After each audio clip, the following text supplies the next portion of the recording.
দর্শক আসসালামু আলাইকুম। আমি শহীদুল ইসলাম সজল আমার ক্রিকটক চ্যানেলের পক্ষ থেকে সবাইকে স্বাগত জানাচ্ছি। যে যেখান থেকে আমার এই ভিডিওটা দেখছেন সবাইকে আন্তরিক শুভেচ্ছা এবং অভিনন্দন। গতকালকে একটা ভিডিও করেছিলাম যে বাংলাদেশ আর পাকিস্তানের চাপে পড়েছে আইসিসি তথা ভারত। ভারত এবং আইসিসি ২ জনই চাপে পড়ছে। এখন বিষয় যেটা হইছে, যেটা দেখা যাইতেছে সেটা হচ্ছে গিয়ে আপনার চাপে তো আসলে আইসিসিও পড়ে নাই, ইন্ডিয়াও পড়ে নাই। পড়ছে হচ্ছে বাংলাদেশ। টোটালি বাংলাদেশের উপরে এসে এই চাপটা পড়ে গেছে। কেন চাপটা পড়ে গেছে সেটা আমি আপনারে বলতেছি। আইসিসি বাংলাদেশকে একটা আল্টিমেটাম দিয়ে দিয়েছে। আল্টিমেটামটা যেটা দিয়েছে সেটা হচ্ছে বাংলাদেশকে এই ২১ তারিখের মধ্যেই জানাতে হবে যে বাংলাদেশ কি ভারতে অনুষ্ঠিত ওয়ার্ল্ড কাপে জয়েন করবে কি করবে না, সেই আল্টিমেটাম বাংলাদেশকে আইসিসি জানিয়ে দিচ্ছে। তার মানে কি বুঝলেন? তার মানে হচ্ছে আইসিসি বাংলাদেশের দেয়া কোনো শর্তই মানে নাই আর মানবেও না। বাংলাদেশ আইসিসিকে যে শর্ত দিয়েছিল ১, ভেন্যু পরিবর্তন। বাংলাদেশ কোনোভাবেই ভারতে খেলবে না। যেখানে নিরাপত্তার প্রশ্ন আছে বাংলাদেশের, সেইখানে বাংলাদেশ কোনো রকমের কম্প্রোমাইজ করবে না। তো যাক, এই শর্তটা মানা পসিবল হয় নাই। দেন বাংলাদেশ আরেকটা শর্ত দিয়েছিল, সেটা হচ্ছে আয়ারল্যান্ড যে গ্রুপে আছে সেই গ্রুপটাতে যাতে বাংলাদেশকে খেলানো হয়। তাতে করেও বাংলাদেশের আসলে ভেন্যুটা আল্টিমেটলি চেঞ্জ হয়ে যায়। কিন্তু আইসিসি দিন শেষে বাংলাদেশের কোনো শর্তই মানতে নারাজ। তারা বাংলাদেশকে যে আল্টিমেটাম দিয়েছে সেটা হচ্ছে বাংলাদেশকে যদি ওয়ার্ল্ড কাপ খেলতে হয় তাহলে বাংলাদেশকে ভারতে গিয়েই খেলতে হবে। অন্যথায় সেইখানে তারা স্কটল্যান্ডকে এন্ট্রি করাবে ওয়ার্ল্ড কাপে। তো এই হচ্ছে বিষয়। তো বাংলাদেশ এমন একটা চাপে পড়ছে এখন, এই চাপ থেকে বাংলাদেশ আসলে বের হবে কি করে? আপনি চিন্তা করেন দর্শক, বাংলাদেশ এবং আইসিসি কিংবা ভারতের কথাই বলেন, সম্পর্কটা কিন্তু এতটা খারাপ ছিল না। ডে বাই ডে দিন যত গেছে, যতটাই দিন পার হইছে, তত বেশি সম্পর্ক নষ্ট হইছে। আরো নষ্টের দিকেই যাচ্ছে। এই ওয়ার্ল্ড কাপে যদি বাংলাদেশ দল জয়েন করতে না পারে, তাহলে সেটা কোথায় গিয়ে দাঁড়াবে?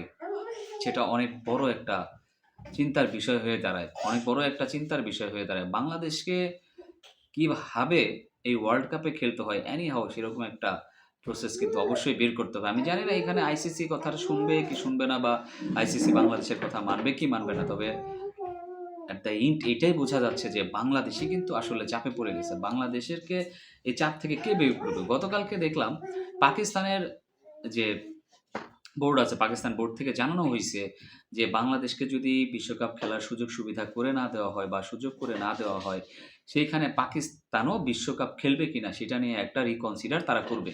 ভাই, রিকনসিডার করবে তার মানে এটা না যে পাকিস্তান ওয়ার্ল্ড কাপ খেলবে না। আমি ১০০ তে ১০০% বাজি লাগিয়ে বলতে পারি বাংলাদেশ যদি এই ওয়ার্ল্ড কাপ খেলতে না পারে কিংবা কোনো কারণে যদি আইসিসি বাংলাদেশের জায়গায় স্কটল্যান্ডকে স্থলাভিষিক্ত করে, তাহলে সেই জায়গাটাতে পাকিস্তান কোনোদিনও বাংলাদেশের জন্য আপনার ওয়ার্ল্ড কাপ খেলা বন্ধ করবে না। এট লিস্ট আমি এটা বিশ্বাস করি না, কোনোদিনও বিশ্বাস করি না। আপনারা বাজি লাগাইতে পারেন, আপনারা বাজি লাগিয়ে মিলিয়ে নিতে পারেন যে বাংলাদেশ কখনোই পাকিস্তানের সাথে তাল মিলাইলেও পাকিস্তান কিন্তু বাংলাদেশের সাথে তাল মিলায় না। পাকিস্তান পাকিস্তানের স্বার্থের জন্য যেটা করার দরকার সেই জিনিসটা ঠিকই করবে। বরঞ্চ তারা বাংলাদেশকে আরো বেশি স্ট্রং হওয়ার জন্য উস্কানি দিয়ে দিচ্ছে যে আমরা আপনাদের পাশে আছি। কিন্তু দিন শেষে দেখা যাবে কি পাকিস্তানের সাথে তাল মিলাতে গিয়ে আমরা বাংলাদেশ অনেকখানি পিছিয়ে গেছি, অনেক জায়গা থেকে বঞ্চিত হয়ে গেছি। ইভেনচুয়ালি আমাদেরকে যদি আইসিসি এবার আমাদেরকে খেলতে না দেয় কিংবা আমাদেরকে সুযোগ সুবিধা যদি আইসিসি না করে দেয়, তাইলে এটা বুঝে নেন যে বাংলাদেশ থেকে ক্রিকেট খেলাটা কাইন্ড অফ ভ্যানিশই হয়ে যাইতে পারে। কাইন্ড অফ ভ্যানিশ হয়ে যাইতে পারে। এখন এটা ডিপেন্ড করতেছে বাংলাদেশের বিসিবির সাথে যারা জড়িত আছেন, যারা কর্মকর্তা আছেন তাদের জন্য অনেক বড় একটা মানে পরীক্ষার রাত্রি। আমার কাছে মনে হয় দিন শেষে বাংলাদেশ ওয়ার্ল্ড কাপে অংশগ্রহণ করবে না। আমার কাছে যেটা মনে হচ্ছে, আমি এটা অনেকটা বলতেই পারি বাংলাদেশ অংশগ্রহণ করবে না। সেই ক্ষেত্রে বাংলাদেশের ক্রিকেটটা কোথায় গিয়ে যে পৌঁছবে আমি জানি না ভাই। আপনারা যারা আজকে এটা সাপোর্ট করছেন, বলছেন যে বাংলাদেশের ক্রিকেট না খেলাই ভালো, বাংলাদেশের ক্রিকেট বন্ধ হয়ে যাওয়া ভালো। ভাই ওই হিসেব যদি করতে যান, সাউথ আফ্রিকা, নিউজিল্যান্ড আরো অন্যান্য ক্রিকেট প্লেয়িং নেশন যারা আছেন, যারা এখনো কোনো ট্রফি জেতেন নাই, তাদেরও তো বন্ধ হয়ে যাওয়া উচিত সবকিছু, তাই না? কিন্তু তারা কি সেটা বন্ধ করছে? করে নাই। তারা আমাদের চেয়েও অনেক বছর আগে থেকে ক্রিকেট খেলছে, খেলেই যাচ্ছে। তো আমার কাছে মনে হয় যেন আসলে ইগোর কাছে ক্রিকেট হাইরা যাইতেছে। ক্রিকেটের সৌন্দর্য নষ্ট হচ্ছে। আর যেহেতু আমরা বাংলাদেশ ক্রিকেটে বেশি কিছু অর্জন করতে পারি নাই, আমাদেরকে ঠেলে ধাক্কিয়ে সবাই পিছিয়ে ফেলতে চাইবে। বরঞ্চ এমন জেদ আমাদের করা উচিত না, যে জেদটা দিন শেষে আমাদেরই ক্ষতির কারণ হয়ে দাঁড়াইতেছে।